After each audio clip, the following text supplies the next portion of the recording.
Salut, bienvenue sur ma chaîne, ici Chris, j'espère que tu vas bien. Aujourd'hui, je vais te parler de deux lumières qui ont été fabriquées par Zhiyun. Zhiyun, je sais pas si tu sais, c'est une boîte chinoise qui produit surtout des stabilisateurs, des gimbals. Ils en ont fait de toutes les couleurs, de toutes les dimensions, de tous les poids. Ils sont très bons, ils sont devenus très bons en fait, voilà. Et maintenant, ils ont commencé à faire des lampes, des lumières LED. Et c'est donc aujourd'hui ces deux lumières dont je veux te parler. La première, c'est celle-ci. Ça s'appelle Five Array F100, ok? La capacité, la puissance de cette lumière est absolument hallucinante, je dirais presque extravagante. Quand tu allumes ce truc à puissance maximale, ça peut illuminer toute la pièce sans souci. Donc il faut le voir pour le croire, c'est difficile de transmettre ça dans la vidéo, mais je t'assure que c'est très puissant.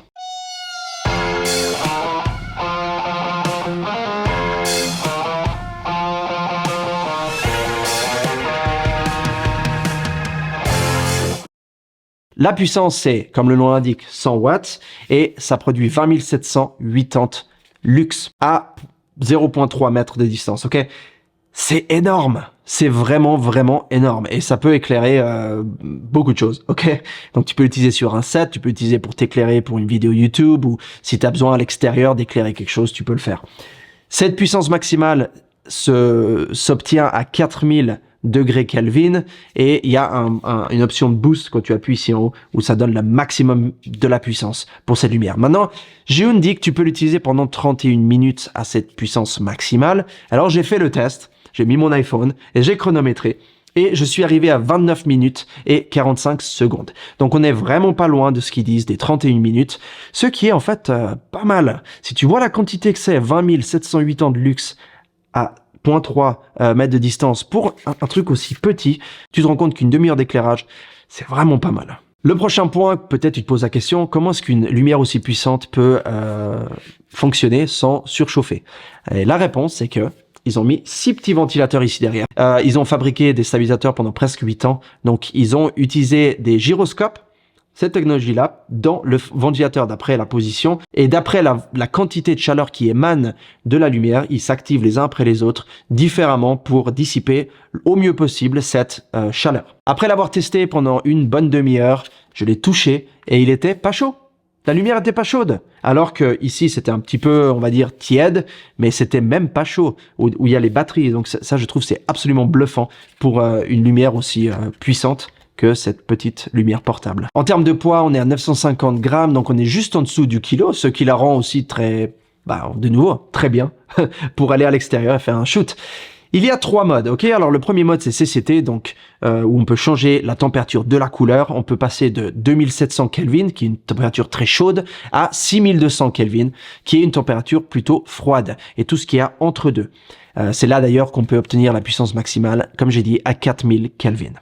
Le prochain mode, c'est le mode HSI, où on peut changer le type de couleur de la lumière, on peut changer l'intensité de la saturation et l'intensité de la lumière, donc la puissance. Et là, il y a une petite barre qui indique en fait quel degré te donnera quelle couleur. Comme ça, t'es pas perdu et tu tournes pas pendant des heures comme ça, comme on fait avec d'autres lumières où on sait pas où on va. Là, tu sais exactement d'après cette ce petit dessin ici, cette échelle graduée de couleurs. Le dernier mode, c'est le mode Special Effects, FX, effets spéciaux.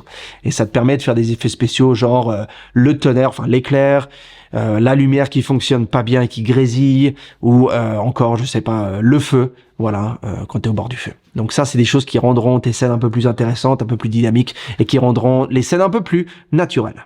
Parlons maintenant des accessoires et des choses qui te permettent de modifier et de contrôler ta lumière. Alors la première, c'est, comme on a dit, les portes de grange. Je te les ai montrées jusque là, voilà. Le truc qui est bien, c'est que tu peux les garder fermées quand tu es en train de transporter ta lampe et ça va protéger le top. L'autre chose qui est bien, c'est que si tu veux pas utiliser l'effet porte de grange, tu l'ouvres complètement. Ça va pas bloquer les ventilateurs sur le côté et ça va te permettre d'utiliser ta lampe comme une lampe normale. Évidemment, ça tu peux l'enlever si tu souhaites, mais tu peux aussi la laisser comme ça de façon à ce que ça soit plus simple à transporter et que t'aies pas une autre chose à penser quand tu es à l'extérieur sur un shoot. Ok? Le truc qui est bien, c'est que tu peux contrôler ta lumière, l'angle et la direction de la lumière de cette façon, éviter que ça aille partout. Et c'est la base pour le reste des modificateurs de lumière. Donc là, tu verras que c'est argenté. Il y a une raison pour ça, je t'en dis plus dans une seconde. La deuxième chose qui te donne avec le mode combo, quand tu achètes le pack combo, c'est ça. Alors c'est pas un bonnet de bain, ok. Ça, c'est quelque chose qui te permet de faire en sorte que ça devienne une softbox. Donc tu mets par-dessus les portes de grange comme ceci et ça va transformer ta lampe en petite softbox. Et le truc qui est bien ou bluffant, c'est le fait qu'en utilisant ce mode-là, le fait qu'il y ait de l'argenté à l'intérieur de tes portes de grange ici, ça va réfléchir la lumière encore plus à l'intérieur et te donner encore plus de puissance, on va dire, ou de lumière que tout simplement si c'était noir ou blanc. Le dernier point, c'est cette grille. Voilà, donc ça c'est la grille, honeycomb grid, je sais pas comment tu veux l'appeler, mais voilà, c'est juste une grille. Et cette grille te permet en fait d'envoyer les rayons de lumière directement tout droit, sans avoir des éclaboussages traduits vraiment de l'anglais partout, et de contrôler ta lumière pour qu'elle aille droit et que tu puisses juste mettre la lumière là où tu veux et que tu puisses utiliser cette option-là pour donner un petit punch de lumière ou une petite... Voilà, bref, après il y a beaucoup d'effets créatifs que tu peux faire avec ça, mais le but d'une grille, c'est de diriger la lumière vers devant et éviter que ça aille n'importe où, comme j'ai ici sur mes lumières de studio.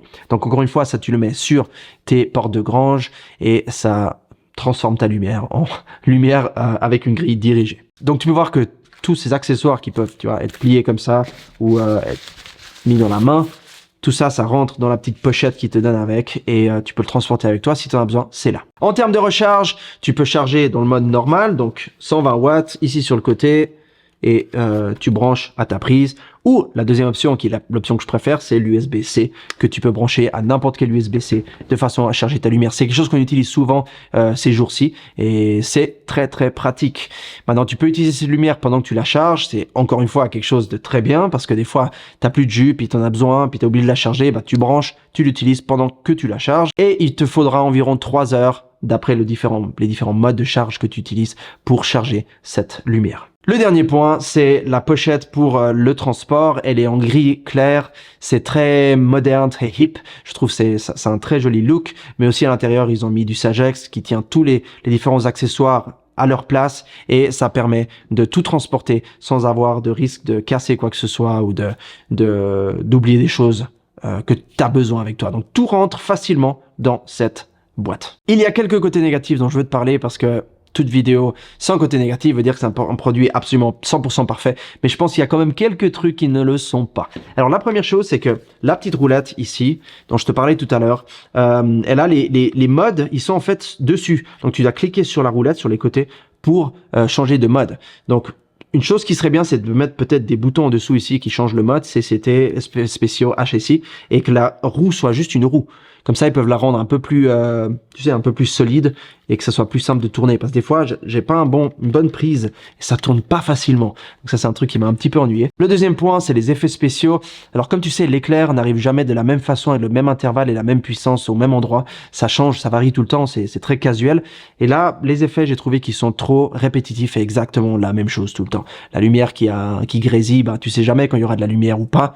Et ça, je pense que c'est quelque chose qui peuvent changer au niveau du software. Donc, c'est pas vraiment un gros problème, mais ça peut l'être pour quelqu'un qui a besoin d'un effet qui a l'air très naturel. Un autre point que j'ai remarqué, c'est le bruit des ventilateurs. Alors ça, c'est pas forcément un côté négatif contre Zhiyun, parce que je pense que c'est vraiment difficile de refroidir une lumière aussi puissante qui a 100 watts avec des ventilateurs sans faire de bruit. Je veux dire, c'est normal, ça fait du bruit parce que c'est quand même des ventilateurs qui ont besoin de fonctionner. Alors après 2 minutes, c'est quand ils ont commencé à s'allumer à puissance maximale. Tu vois, donc c'est pas non plus un gros problème, mais si tu as enregistré de l'audio, tu risques de les entendre. Le dernier point des points négatifs, c'est l'indication de la batterie. Il y a 4 points qui t'indiquent, 4 barres qui t'indiquent combien il te reste de batterie. Chacun représente 25%. Quand j'ai allumé à puissance maximale, après quelques secondes, l'un des 4 points des barres s'est éteint. Ce qui est très bizarre. Après 5 minutes, la deuxième s'est éteinte, donc tu dis ok, ça va durer 10 minutes. Je suis arrivé à 15 minutes, la troisième s'est éteinte et j'ai fait 15 minutes de plus presque avec une seule barre, donc avec 25% de la batterie. Ça fait pas de sens parce que tu sais pas exactement combien de batterie il te reste, si c'est vrai ou pas. Et ça c'est difficile quand t'es à l'extérieur, que t'as pas le moyen de charger ta lampe, tu sais pas en fait s'il te reste beaucoup ou pas. Voilà, parlons maintenant du 5-Ray F40. Alors ça, je l'ai vraiment beaucoup kiffé quand je l'ai reçu, je l'ai ouvert, je dis wow, c'est quoi ce truc, c'est sympa, ok. La chose qui est bien, c'est que ça pèse que 320 grammes, t'as 40 watts de puissance dessus, avec 14 000 lux à 0.3 mètres de distance, c'est vraiment beaucoup, si tu y penses, pour une petite lampe comme ça.